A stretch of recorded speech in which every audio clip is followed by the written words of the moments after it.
What topic you want to do? You want to do Microsoft buys ZeniMax for $7.5 billion? I definitely want to talk about that. Hit me.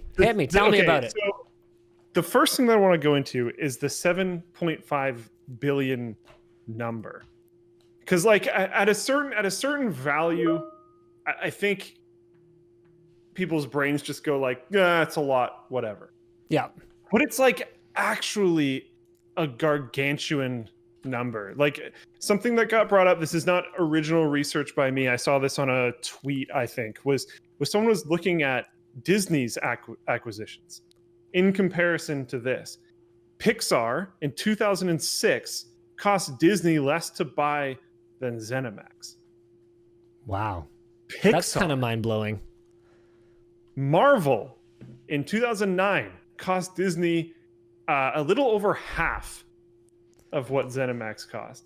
Pixar was 7.4 billion, technically below. Marvel was 4 billion.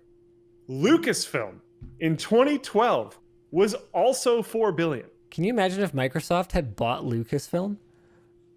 But like at this rate, they could have bought Marvel and Lucasfilm for like barely more than they bought ZeniMax. Like what would you rather own, Marvel and like Star Wars or ZeniMax? That kind of seems like a no-brainer, doesn't it? Right? Like this price is huge. And like I don't know, maybe there was a bidding war going on or something. I have no idea, but like that's a monstrous. I mean, it's not like these aren't hugely influential intellectual properties. We're talking Bethesda Softworks. Sure. So there's your Elder Scrolls, your Fallout. id Software got your Doom, Quake, and Rage. Arcane Studios, so that's Dishonored and Prey. Machine Games, Wolfenstein, and more. And this grows the number of in-house Xbox game development studios to 23, up from 15. That is huge. Like it's massive. They're a massive acquisition. It's just like 7.5 billion is a lot of money. It's like, wow. And like it really bought them something amazing, which is there's been and like this isn't going to change that necessarily, but there's been so much talk about like, oh, well, the PlayStation has the good exclusives. And yes, the exclusives that were coming from ZeniMax to the PlayStation, that is all, Microsoft is not messing with those agreements. That is all going to still be honored. So Deathloop and Ghostwire Tokyo are both going to be timed exclusives for Sony. But Microsoft is just like, I don't know, they're muscling up. Like this is huge. Yeah. Like, it's all fine and good to be able to negotiate exclusives with independent developers, but if there are no independent developers left, you basically have to be Nintendo. And at what point does Microsoft just go, join, can buy Nintendo? No, they probably couldn't. Nintendo has so... Like, how would you even buy Nintendo's bank account? Like, how much cash does Nintendo have on hand? It's huge. I'm also really, really hoping, because like when I was a younger me, Bethesda was my favorite developer. How about now? How about now? Not so much. You know? Not so much. The state of Elder Scrolls, they've been releasing the same damn game for like 9 years, which is obscene. Like there was decently large release gaps between their previous games because they made giant games in the Elder Scrolls series. But now it's just huge and unreasonable. And then Fallout 76 was just absolute trash. Like just terrible game. They literally gave it out for free because no one was buying it because it was so garbage. Like hopefully a new owner can light some fire under their buns. And also Obsidian and Bethesda having the same parent company. And this has been pointed out a million times as well, but that is super cool because we could be looking for like new Obsidian Fallout game, which is awesome because Fallout New Vegas was great. Nintendo has over 11 billion cash on hand, in case you were wondering. That's actually just so amazing. Like let's just make our own theme park money, you know? I'm excited, and this wouldn't normally excite me, but I think the reason why I'm excited is I feel like, especially Bethesda, which is my favorite one out of this, I haven't been way too into the Wolfenstein games as of late. Yeah. Dishonored was really cool. Last couple Doom games have been pretty cool. Yeah, that's very true. So Doom and the Bethesda games are the ones that I care about in that mix. But I'm really hoping that Bethesda gets some fire under them. I'm And worried. yeah. I'm worried that effectively what's going to happen is the same thing that Amazon is doing to retail. Is you're going to lose out on the spice of life that is the variety that comes from a healthy and diverse ecosystem. And I feel like, as much as acquiring companies claim that they always release a statement like this, we love everything about what they're doing. It's so great that we're not going to change anything. We just wanted to add them to our portfolio. It never works out. Well, how'd that work out for Twitch? Something that I would argue is that gaming has been like sick for a while now.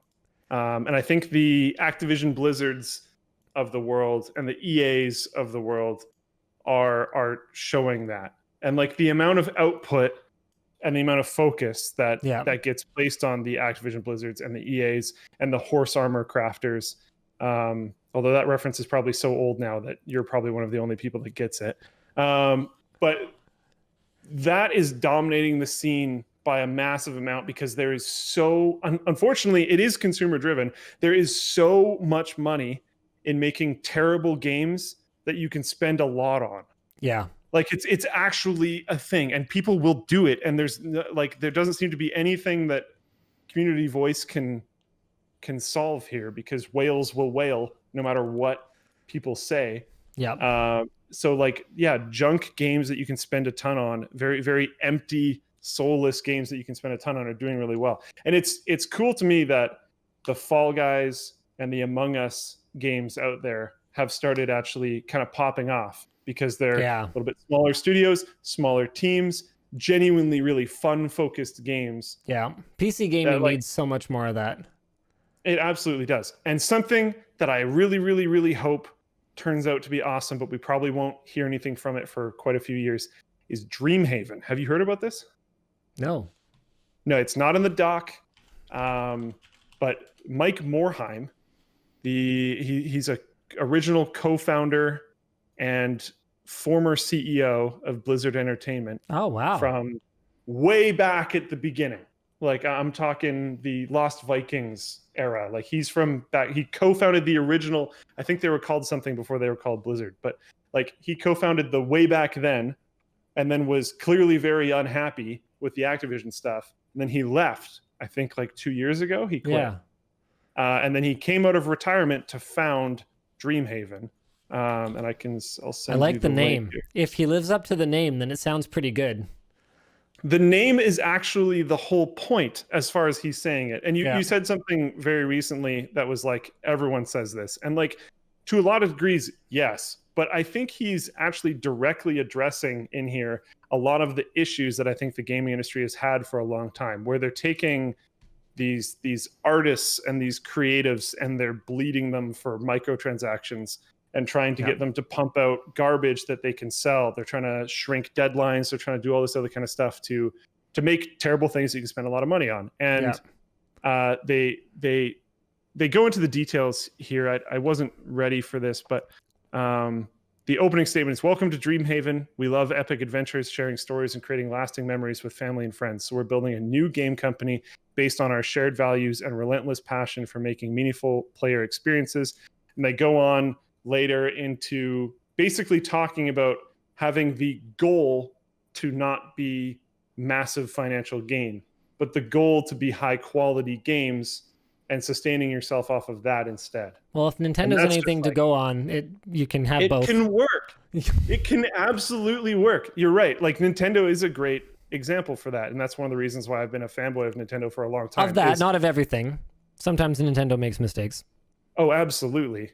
The Wii U, just in general. I just meant more them being like jerks. One quick thing I want to throw in before we leave is there's a statement from someone at ZeniMax saying like the real winners today are the gamers. No, the real winners are the real winners are the people that just sold their company for $7.5 billion. Yeah, they're the real winners. You're not fooling anyone. There's some cool things for the gamers, but the real winners are you. Yeah, stuff it.